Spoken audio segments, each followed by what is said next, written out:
नमस्कार शेतकरी मित्रांनो, तुम्ही आता बघितला जो व्हिडिओ तो आमच्या परसबागेतला आहे. आपण सर्वजण शेतकरी आहोत आणि आपण बघत आहोत की दिवसांदिवस रासायनिक खतांचा किंवा केमिकलच्या फवारणीचा जास्तीत जास्त वापर होत आहे आणि हा शेतीसाठी आणि आरोग्यासाठी खूप अपायकारक आहे. तर मित्रांनो, आम्ही ही छोटीशी परसबाग आम्ही आमच्या घरापाशी केलेली आहे 20 बाय 20 मध्ये आणि ही टोटली ऑर्गॅनिक आहे. त्यावरती कुठलेही रासायनिक खत नाही आणि केमिकलची पण फवारणी आजपर्यंत केलेली नाही. तर आपण बघूया कशा पद्धतीने ही परसबाग डेव्हलप केलेली आहे ते आमच्या सौभाग्यवती सौ रोहिणी निलेश कोरडे यांनी. तर आपण त्यांच्याकडून माहिती घेऊया, कारण ती संपूर्ण मशागत त्यांनी केलेली आहे. त्यांच्याकडून आपण जाणून घेऊया कशा पद्धतीने त्यांनी ती बाग फुलवलेली आहे.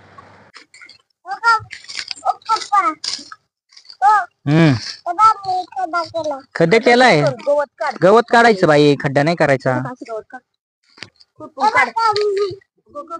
नमस्कार. आज मी माझ्या छोट्याशा परसबागेची माहिती तुम्हाला देणार आहे. या छोट्याशा 20 बाय 20च्या मोकळ्या जागेमध्ये मी ही परसबाग लावली आहे. याच्यामध्ये जवळपास 10-15 प्रकारचे सगळे वाण लावले आहेत. त्याच्यामध्ये भेंडी आहे, गवार आहे, डांगर भोपळा आहे, दुधी भोपळा आहे, दोडकी आहेत, घोसाळी आहेत, परत घेवडा वाले आणि थोड्याशा छोट्या छोट्या मिरच्या तुम्हाला दिसणार पण नाहीत. ह्या अशा छोटे छोटे आहेत. हवामान बरोबर नसल्यामुळं आणि त्यांना कोणत्याही प्रकारची फवारणी न केल्यामुळं त्या छोट्याच राहिल्यात आणि तरी पण त्याला फुलं येऊन मिरच्या यायला सुरुवात झालेली आहे. तशाच प्रकारे थोडीशी वांग्याची झाडं पण लावलेली आहेत. त्याच्यामध्ये वांगी पण आहे, 1-2 झाडांना वांगी पण आल्यात. त्याला पण कीड आली होती, आम्ही त्याच्यावर राख टाकली आहे आणि ती कीड नियंत्रणात करण्याचा प्रयत्न केलाय. हे बघा, ह्या अशी वांगी आहेत, गावठी वांगी. सगळा भाजीपाला गावठी प्रकारचा आहे. सगळा भाजीपाल्याचं बियाणं सगळं गावठी पद्धतीचं आहे आणि त्याच्यासाठी सगळा सेंद्रिय खतांचा वापर आहे. कुठल्याही प्रकारचं फवारणी त्याला केलेली नाही. अशा प्रकारे आपण आपल्या कुटुंबासाठी छोटीशी परसबाग करू शकता. कारण आता सर्वांच्याच लक्षात येतंय की जास्त कीटकनाशकांचा वापर आणि रासायनिक खतांचा वापर त्यामुळं कॅन्सरचं वगैरे आजारांचं प्रमाण वाढत चाललेलं आहे. जुन्नर आंबेगाव तालुक्यामध्ये पाण्याचा भाग असल्यामुळं जास्त तरकारीची शेती केली जाते आणि जास्त प्रमाणात आता डॉक्टरांच्याही लक्षात आले की जुन्नर आंबेगाव तालुक्यामध्ये प्रत्येक 7 स्त्रियांमागे 1 स्त्रीला कॅन्सर आढळतोय. तर या सगळ्याचा दुष्परिणाम होतोय शरीरावरती.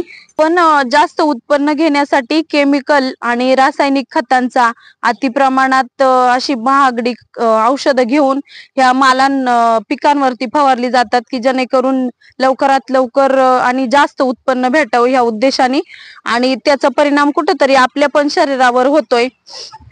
याकडे लक्ष देण्याची गरज आहे.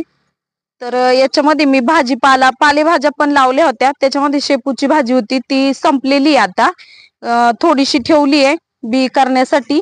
तिला आता तुरे पण आलेले आहेत, हे बघा, पाहू शकता तुम्ही. आणि मग याच बी तयार करून परत इथं ती भाजी टाकली जा. त्याच्यामध्ये कोथिंबीर पण टाकली होती. अशा काही भाज्या याच्यातून वापरलेल्या आहेत. कांद्याच्या बोऱ्या लावून त्याची पण भाजी उगवती आता. इथं दोडक्याची पण वेल आहे, त्याला पण छोटासा दोडका आलाय आणि त्याच्या पुढे अजून छोटे छोटे दोडके यायला लागलेत. इथं पण दोडक्याची वेल मस्त आली आहे. तिला बघा छोटासा दोडका आलाय आणि पुढे पण बारीक बारीक कळ्या लागल्यात. आळू पण लावली इथं, तिला पण 2-3 वेळा कापून आता थोडीशी पानं राहिल्यात. आता पुढं पित्तरपाटा आलाय त्याच्यामुळं ती अजून येतील तोपर्यंत. आणि डांगर भोपळा पण लावलाय, त्याला पण भरपूर फुलं आलेली आहेत. आणि भेंडी पण इथं 2-3 वेळा तोडणी केलेली त्याची. तर मैत्रिणींनो, आपण पण आपल्या कुटुंबासाठी अशी सेंद्रिय पद्धतीने घरच्या साठी स्वतःच्या कुटुंबापुरतं भाजीपाला करू शकता. याच्यातून कमीत कमी आपल्या कुटुंबासाठी तरी सेंद्रिय पद्धतीचा भाजीपाला भेटन आणि आपल्या जो हा कॅन्सर सारखा आजार जास्तीत जास्त प्रमाणात वाढत चाललाय, तर त्यालाही कुठंतरी आळा बसन सांगू इच्छिते. नमस्कार.